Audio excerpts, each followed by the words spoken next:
Hello, everyone, and welcome back to another episode of Grow with G. I'm so thankful that you're here and that you're listening and that you're letting me know that the podcast has been helping you.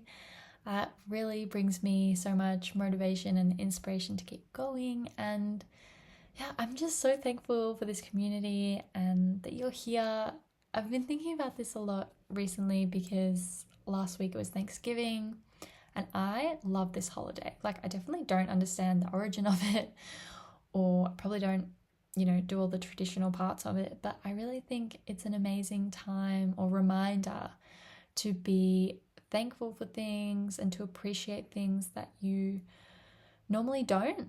I'm normally pretty good. I now do daily gratitude practices where I'm just trying to find as many weird and wonderful things to be grateful for, and I'm really seeing the benefits because I'm finding that the more things that I can be grateful for, the more things are showing up for me. And it's really fun to find the beauty in the ordinary. And I think when you're so excited by the smallest things, it means that you can have a good day any day.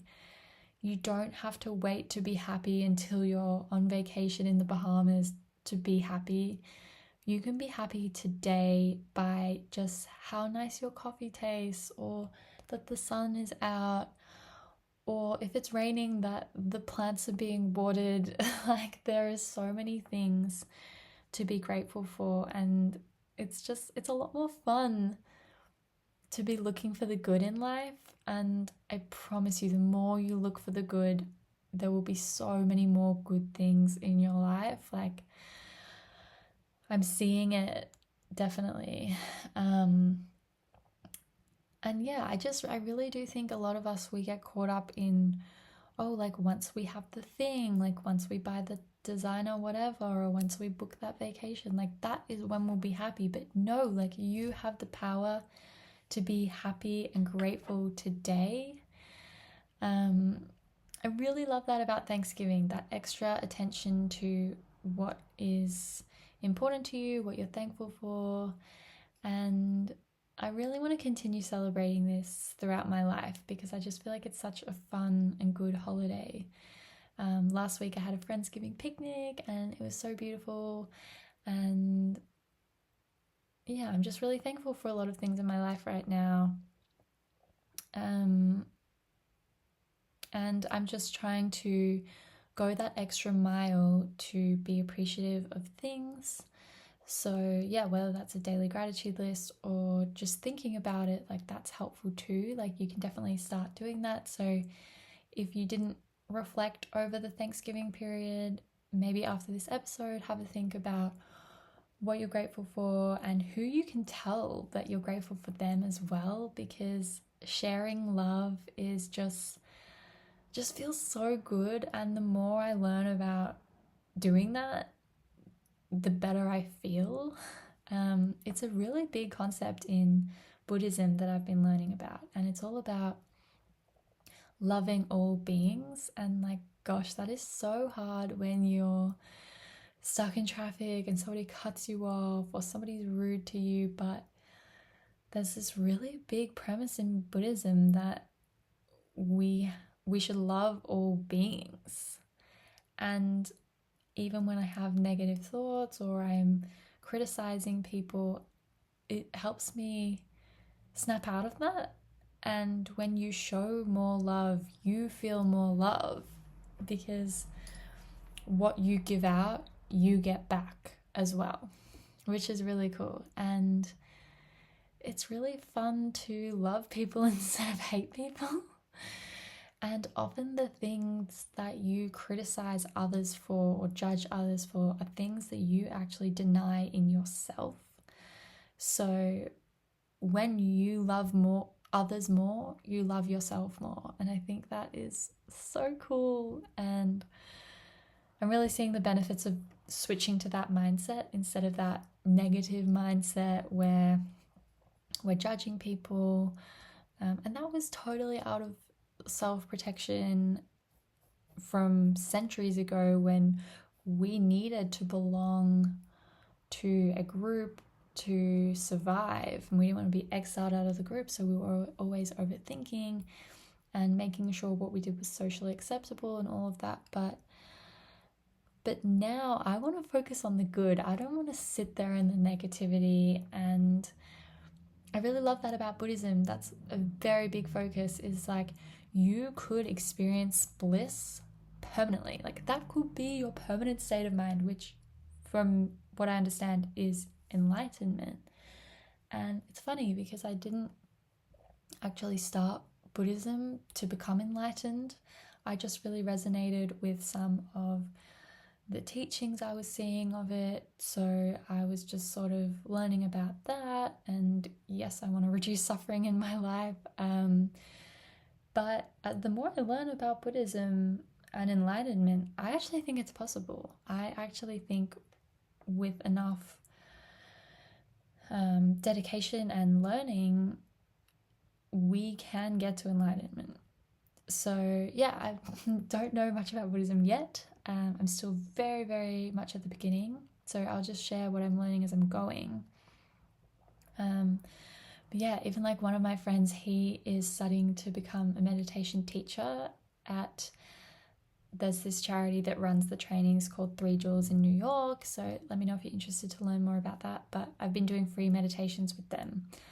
And yeah, he learnt in his course, and he posted this on Instagram, that love is attention. And I loved that. I thought that was so true, because when you think about it, your attention is your most precious currency. Like, you never get your time back. Like, you can always get money back and all of those other things. Like, if you lose something, you can buy something and get it back. You can't get your time back. But why do we spend so much time on our phones when we're with people as well? Like, we're just robbing ourselves of genuine connection with people for a screen. Like, it is wild to think about. I have fully had friends. We've been like catching up for coffee, and mid conversation they start scrolling their phone and start doing online shopping, and I am just like in shock, being like, what? Like, we're catching up right now, and like nothing even prompted the shopping. Like, oh my gosh, I need to order this because it's Black Friday. It was just like a random scroll, and that felt really awful.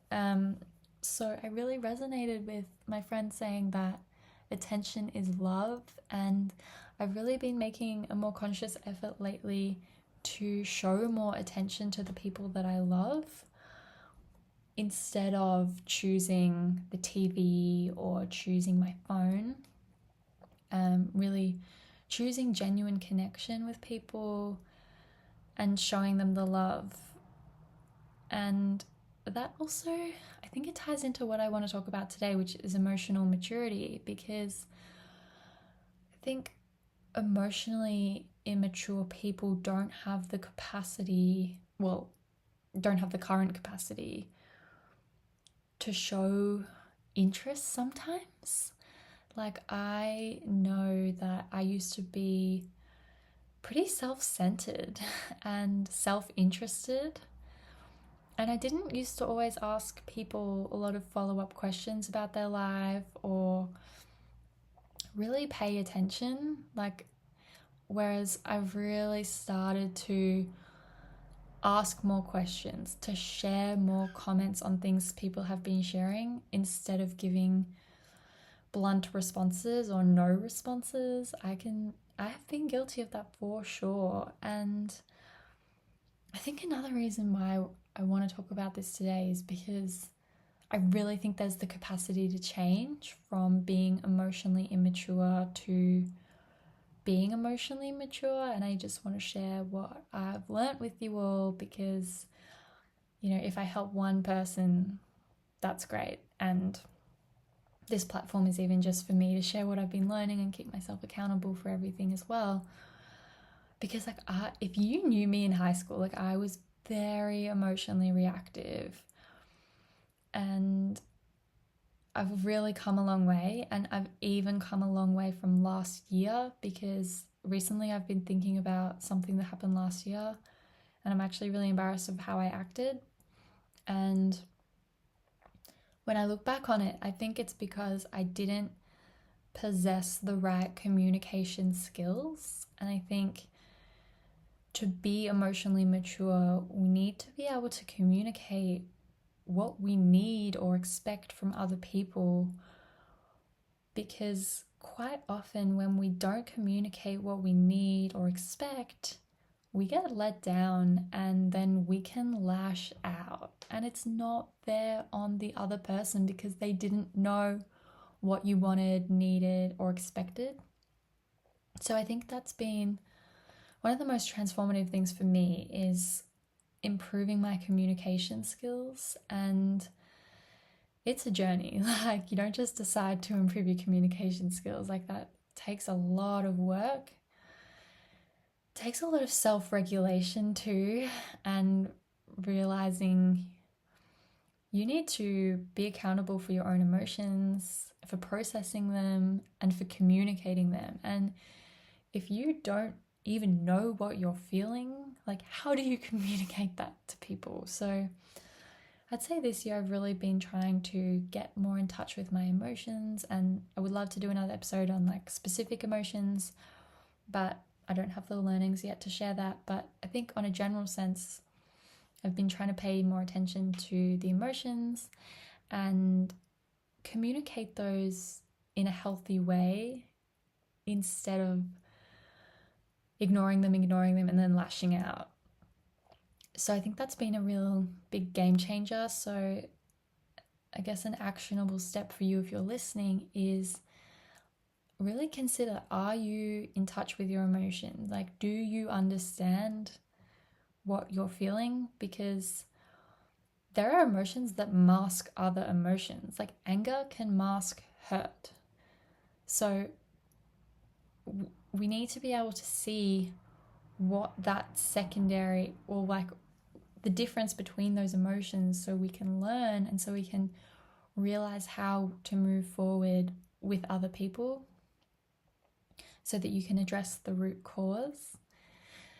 And so yeah, I think increasing your emotional awareness, and then using that awareness to communicate what you're feeling with people, is a massive step forward in becoming more emotionally mature. And I don't think I covered it, but I consider emotionally mature, being able to process your own emotions, to be able to hold space for other people's emotions, and using them in a way that's helpful with relationships. And immaturity is when you don't really know how to handle them, and you're sort of at the whim of them. And it's really interesting too, because I think emotionally immature people can be very black and white with their thinking, and I really resonated with that. Like, I used to be one way or the other, and I've really been learning in therapy how to come back into that grey area where things don't have to be either way. Two different types of emotions can coexist. You don't have to only be happy or only be sad. Like, you can be happy and sad at the same time, which is kind of crazy to think that. But I think, emotionally mature people can recognize that, hey, this part of this situation makes me feel happy, part of it makes me feel sad. These things can coexist. I can use the wisdom from both sides to process this situation, to realize what I need to do, who I need to communicate with. So that's been a big takeaway for me, is learning to be more in the grey. And building emotional intimacy too, because this takes time. And I think, yeah, emotionally mature people have a great way of creating a really safe environment for somebody else and themselves to share their emotions without shame or judgment. And shame is a really interesting one, and we do it all the time to people when we judge them, when we say hurtful things, when people really need connection and we shame them instead. So when people come to me with problems, I really try to avoid them feeling shamed for how they feel. And I just try to relate with people more instead of shaming people or denying their reality, because I think when somebody is like, oh, like, you know, I got so angry at work the other day, like, I'm really embarrassed, like, you know, instead of you being like, yeah, I would never act like that, you could be like, yeah, I could see why you acted like that. And, or like, yeah, if I was in your position too, like, I would have been really hurt as well. And I think that's better than denying people's reality as well, because if you were just like, oh no, like, you didn't fly off the handle, or like, you know, it's not as helpful to people, then I totally understand. I totally get it. So I've been trying to do that more, is just trying to let them know that they're not alone, and that, like, whatever they experienced is valid. That's my biggest thing lately, actually, because whatever anyone feels is valid because they feel it. Like, your feelings are valid because you have them, not because of whatever happened or the way you interpreted it. And that's been my biggest focus with my friends when they're like, oh no, I shouldn't feel like this because XYZ. And I'm like, however you feel is how you feel, and it's important, and we can make space for it and we can talk it out. Like, don't ever feel like what you experienced isn't valid, because it is. And you can ask your friends if you acted reasonably, and hopefully if they're a good friend they can be helpful. But really try to stop denying yourself your reality, because whatever you experience is what you experienced. And I think emotionally mature people can hold space for people's uncomfortable emotions. And what I mean with that is, with emotionally immature people, because they're not comfortable with embarrassment or whatever, what we could say is a negative emotion, when somebody shows up to them with that negative emotion, they might try to pretend like everything's fine because they don't want to deal with that emotion, or they don't know how to either. Whereas if they were comfortable with those feelings, they could hold space for it. So a lot of the time, emotionally immature people will just be like, you're okay, like, it's fine, it will all be fine. And sometimes that's a really frustrating thing to hear when you're upset. You're like, you have no control over this situation. How do you know it will be fine? You know what? Like, I would actually rather somebody be like, yeah, like, this is really tough, I don't know what's going to happen, but like, I will be here for you. Like, whatever you need, I'm here. I'll show up. I'll do whatever. Let me know how I can help. Let it out. And sit there with you crying and giving you a hug, instead of just trying to make you stop crying so they feel better. And that's a really big one, because that requires those people to get comfortable with those hard emotions. And a lot of people aren't voluntarily doing that, right?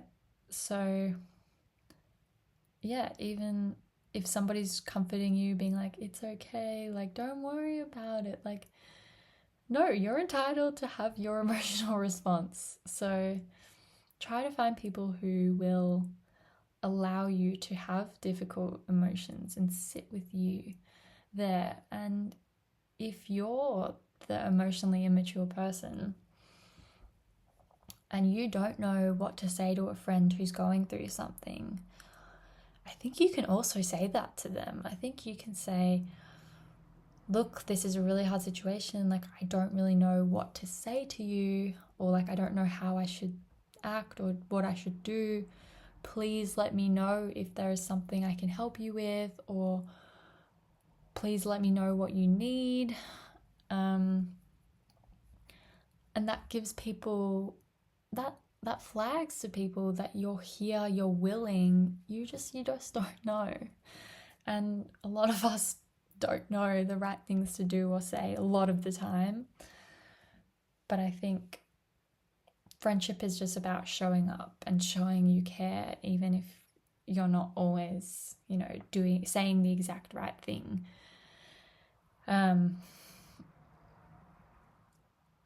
Yeah, I haven't, since I've learned that, I haven't actually practiced that personally yet, because I haven't been in that sort of situation. But let me know if you've done something like that, or if you think that would be helpful. I think it shows that you care and you want to help. You just don't know how, or you don't have the skills to help.